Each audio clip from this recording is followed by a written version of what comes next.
तानाजी पाटील गौरव ग्रंथाचे रविवारी प्रकाशन।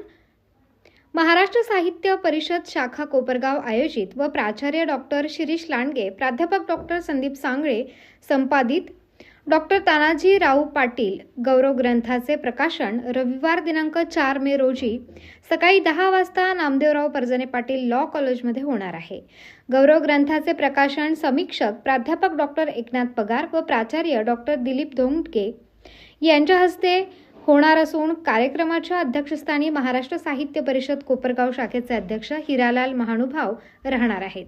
तर शिक्षणाधिकारी एम चिखलीकर, मोहिनी कारंडे, नानासाहेब जामदार, आनंदा पाटील, काकासाहेब पाटील, मारुती मांगोरे, अशोक एरोणकर, डॉक्टर पी.जी. जोशी, सुरेश कुर्लीकर, अनंत घोळवे आदींच्या उपस्थितीत हा सोहळा पार पडणार असून या कार्यक्रमास उपस्थित राहण्याचे आवाहन गौरव ग्रंथ समितीच्या वतीने करण्यात आले आहे।